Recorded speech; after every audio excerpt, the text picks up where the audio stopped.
Puji Tuhan buat kita yang telah dianugerahi oleh Tuhan berkat pemeliharaannya hingga hari ini. Kita tahu bahwa kita sedang ada dalam satu bulan yang suci menurut kepercayaan teman-teman kita yang beragama Islam. Namun bagi kita adalah jika kita hidup di dalam perkenanan Tuhan, maka setiap detik, setiap menit, setiap jam, setiap hari itu adalah hari yang suci. Katakan amin. Kita tidak akan pernah bisa terperangkap ke dalam kemaksiatan dunia kalau kita ada di dalam perkenanan Tuhan, karena kita bersedia untuk melakukan firman Tuhan. Sebab manakala firman Tuhan itu kita lakukan, maka di saat itulah kita akan sedang ada di dalam kekudusan yang sesungguhnya. Dan hari ini saya ingin menyampaikan satu pesan Tuhan kepada kita agar tahun 2023 ini kita benar-benar menjadi pribadi yang sangat berbeda dari kehidupan kita di tahun kemarin. Dan saya melihat, saudara, ada 8 orang bulan ini, bulan 2 kemarin dilanjutkan dengan awal bulan 3 dibaptis. Namun satu hal yang menjadi kekhawatiran kami adalah kalau saudara sudah dibaptis, bukan jaminan untuk saudara diselamatkan oleh Tuhan kalau saudara tidak bersedia tunduk kepada firman Tuhan, melakukan bagian kita untuk sungguh-sungguh mau memberi hati dan perhatian kita kepada Tuhan dengan kita menjalankan syariat kekristenan kita dengan baik, dengan benar, dengan sungguh. Bila tidak, maka baptisan yang sudah terima itu tidak akan ada faedahnya sama sekali, karena ketaatan setelah kita dibaptis itulah yang menuntun kita kepada perkenanan Tuhan. Ini peringatan kami kepada saudara yang baru dibaptis pada beberapa minggu yang lalu. Hari ini kita lihat, saudara, kita akan belajar dari sebuah kisah yang dicatat oleh Matius dalam Injilnya pasal 14 ayat 22 sampai dengan ayat 23 dengan judul berikutnya, Yesus berjalan di atas air. Dari ayat-ayat yang kita baca ini ada sebuah cerita yang sangat mengagumkan. Mengapa saya katakan cerita yang sangat mengagumkan? Ini bukan cerita dongeng, ini bukan cerita fiksi, ini bukan cerita khayalan dikarang oleh penulis Injil ini, tapi ini adalah cerita yang sesuai dengan fakta yang sesungguhnya, bahwa pada 2000-an tahun yang lalu peristiwa ini pernah terjadi di sebuah danau Kineret atau Danau Galilea yang ada di negara Israel, yang saya sendiri pada tahun 2017 pernah mengarungi danau ini dengan kapal yang relatif tidak terlalu besar untuk merasakan sensasinya bagaimana berlayar di tengah danau pada malam hari. Ternyata memang ombaknya cukup besar.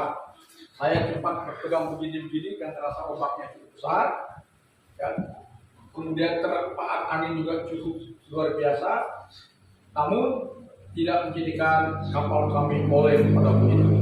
Nah, singkat cerita, kita akan lihat ayat ini bahwa pada waktu itu ketika Yesus selesai melakukan pelayanannya, ketika dia memberi makan 5.000 orang, dan pasca dia memberi makan 5.000 orang itu, maka tibalah saatnya Yesus untuk menyendiri, berdoa untuk mengisi dirinya sendiri dan memberikan teladan kepada murid-muridnya bahwa doa itu adalah bagian yang tak terpisahkan dari orang-orang yang mempercayakan hidupnya kepada Tuhan, dan itu telah diteladani oleh Tuhan kita Yesus Kristus. Nah, sementara Yesus berdoa seorang diri, ternyata murid-muridnya sedang mengarungi sebuah danau, yaitu danau Tiberias atau danau Galilea.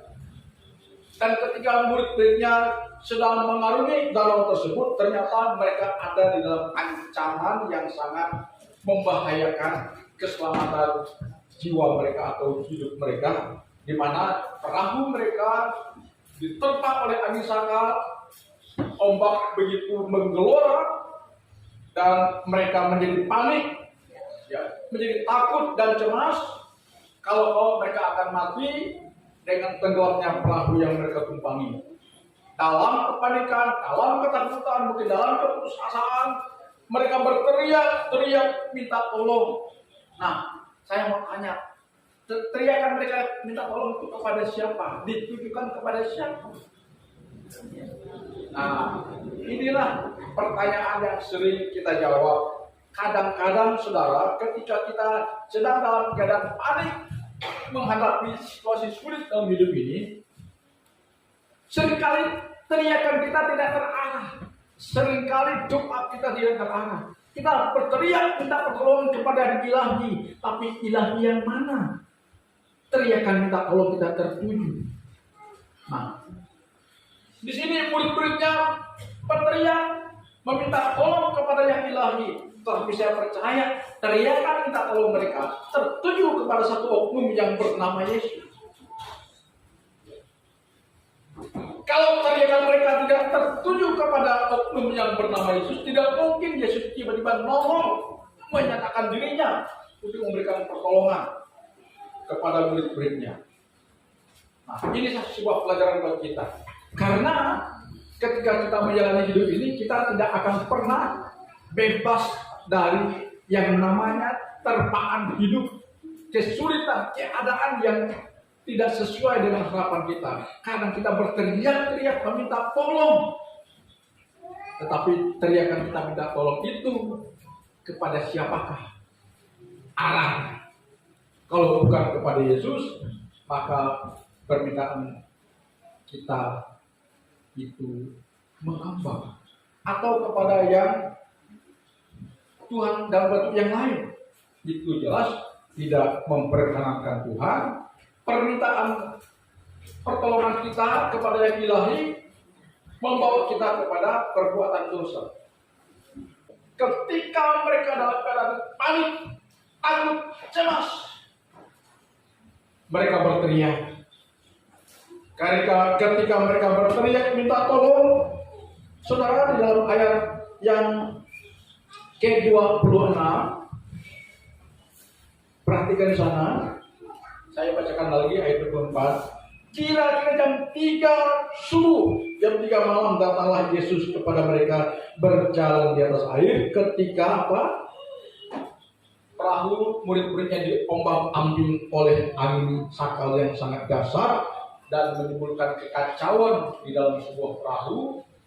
Ya, saya percaya ada yang nangis ketakutan. Seraya mereka berteriak, kemudian Yesus datang menolong mereka berjalan di atas air. Ketika Yesus meresponi teriakan mereka, Tuhan tolong kami. Lalu ketika Tuhan menawarkan diri, tolong kami, karena dalam keadaan panik, dalam keadaan kacau balau, maka Tuhan yang datang menolong, mereka salah artikan, saudara. Mereka salah artikan, mereka balik, Tuhan mereka sangka hantu. Coba kita lihat, apa benarkah yang saya katakan? Ayat 26. Ketika murid-muridnya melihat Yesus berjalan di atas air, mereka terkejut dan berseru, itu hantu, katanya. Lalu berteriak-teriak karena takut. Udah takut perahu mereka mau tenggelam, diterpa badai hujan, takut karena hantu lagi. Takutnya bertambah 2 kali lipat. Karena itu saudara, dalam kita menghadapi situasi yang tidak menyenangkan dalam hidup ini, situasi paling sulit seperti sesak dan tidak ada jalan keluar, sepertinya kita diajarkan oleh Tuhan di sana, jangan terlalu panik. Ya, jangan terlalu panik. Tuhan mengatakan, diam, tenanglah. Kita harus berusaha untuk menenangkan diri. Jangan ikut panik. Karena kalau kita ikut panik, maka situasi keadaan akan bertambah kacau balau, bertambah runyam. Yesus mengajarkan kepada kita harus tenang, dan kalau kita sebagai anak Tuhan, kita sudah berteriak berdoa kepada Tuhan, niscaya Tuhan pasti datang menolong kita. Maka singkat cerita, ketika Yesus mengatakan, aku bukan hantu, aku datang untuk menolong kalian, kata Tuhan Yesus. Lalu Petrus merespon, kalau memang benar engkau Yesus, perintahkanlah aku terjun dari perahu ini, berjalan di atas air, mendatangi engkau. Ya, Petrus menantang Tuhan Yesus, kalau memang benar engkau Yesus, suruhlah aku datang kepadamu, berjalan di atas air. Ya, Yesus katakan, datanglah, silakan, kata Tuhan Yesus dalam ayat yang ke-29. Petrus turun, terjun, berjalan, mengarahkan diri untuk menyambut Tuhan Yesus yang sedang berjalan di atas air. Nah, perhatikan saudara, karena ketika ada perintah oleh Tuhan Yesus, datanglah. Petrus terjun, taat kepada apa yang Yesus katakan. Ketika Petrus taat kepada yang Yesus katakan, dia bisa merasakan, mengalami mujizat yang luar biasa, bisa berjalan di atas air, luar biasa, mendapatkan Yesus. Ya. Haleluya. Saya akan akhiri dengan sebuah pertanyaan. Apa yang menyebabkan Yesus bisa berjalan di atas air mendapatkan Yesus? Kenapa bisa terjadi mujizat dialami oleh Petrus bisa berjalan di atas air? Jawabannya ada 2. Yang pertama, ketika Petrus taat kepada perkataan Yesus,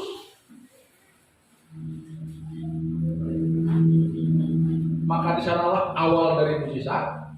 Kemudian yang kedua, ketika mata Petrus terus melihat kepada Yesus yang ada di sana di depan matanya, Petrus tidak lagi melihat kepada keadaan yang sedang terjadi, melihat kecamuknya gelombang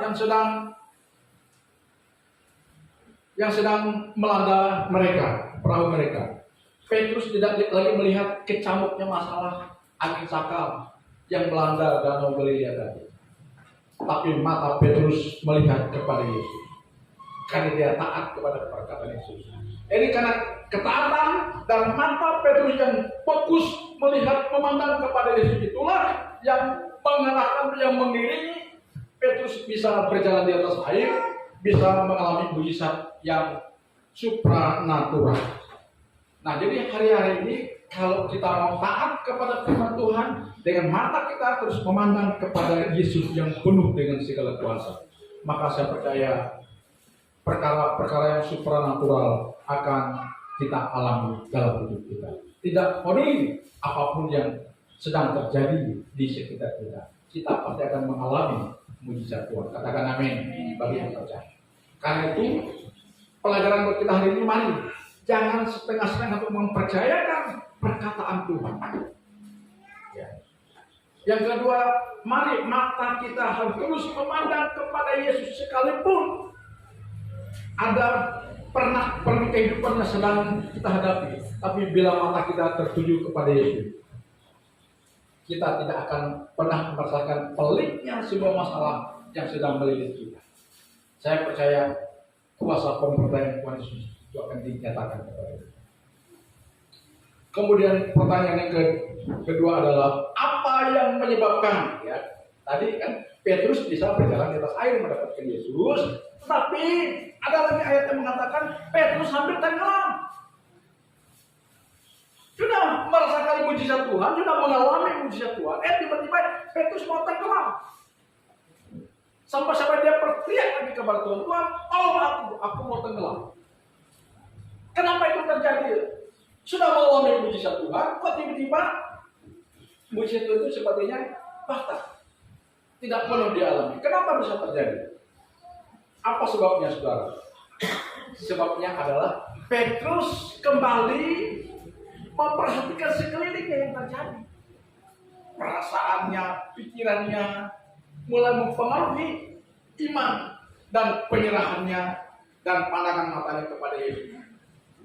Ketika Petrus mulai berpikir secara manusia, rupanya aku ini bukan berjalan di atas aspal, aku bukan berjalan di atas jembatan, aku berjalan di atas air. Terasa ini gelombang, terasa terpaan angin, terasa.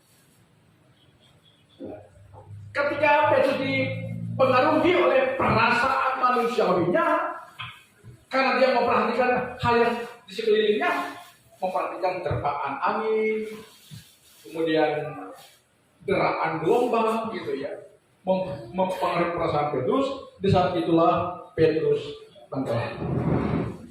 Nah, seringkali iman kita, penyerahan kita kepada Tuhan, dan mujizat yang Tuhan ingin nyatakan kepada kita, seringkali itu sirna karena kita terbawa oleh perasaan hati kita, pikiran kita. Kita kembali kepada pikiran kefanaan kita, perasaan duniawi kita.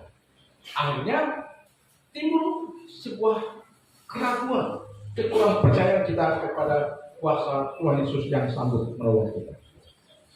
Karena itu hari ini, bila mau mengalami mujizat Tuhan, jangan mendua hati, katakan amin. Jangan bimbang dan mendua hati, karena dalam Yakobus pasal 1 ayat 7 kalau tidak salah saya, orang yang bimbang dan mendua hati pertama tidak akan tenang dalam hidup. Ya, kalau tidak tenang dalam hidupnya, galau. Kalau orang galau pasti pikirannya bukannya dua cabang, bercabang-cabang. Ya, banyak cabangnya. Kalau pikiran sudah banyak cabangnya, tidak fokus kepada satu hal, maka apapun yang kita kerjakan, tidak akan mendapatkan hasil yang maksimal. Karena pikiran bercabang, kita tidak sampai kepada tujuan yang sesungguhnya. Demikian juga keimanan kita kepada Tuhan Yesus. Kalau kita dihantui oleh perasaan bimbang dan kurang percaya tadi, jika membuat pikiran kita, keyakinan kita menjadi bercabang-cabang, maka itu tidak akan membawakan dampak yang positif, yang berarti dan bermanfaat buat kita. Jadi hari ini, mari dua hal yang Tuhan ingin ada pada kita. Yang pertama apa tadi? Percaya kepada perkataan Tuhan atau firman Tuhan. Amin. Yang kedua, terus mata hati kita memandang kepada Yesus. Dengan demikian saya percaya kita akan diselimuti oleh kuasa supranatural untuk dapat mengalami kuasa mujizat Tuhan di sepanjang tahun 2023. Tidak peduli sekeliling kita, apapun yang terjadi di sekeliling kita, tapi Tuhan sanggup mengubah itu menjadi sebuah mujizat untuk menyatakan kuasanya kepada kita dalam menolong kita, dalam membela kita, dalam menunjukkan jaminannya atas hidup kita. Karena itu mari hari ini carilah perkenanan Tuhan dengan kita terus mempercayai setiap perkataan Tuhan, sekalipun perkataan Tuhan, firman Tuhan itu tidak masuk akal, tapi mari kita bersedia untuk melakukannya. Karena firman Tuhan mana kita lakukan, itu dampaknya untuk kita. Yang kedua, mata rohani kita harus melihat kepada Tuhan Yesus Kristus. Karena di sana pusat segala-galanya. Ya, haleluya, haleluya, haleluya. Tuhan memberkati kita dan firman. Haleluya.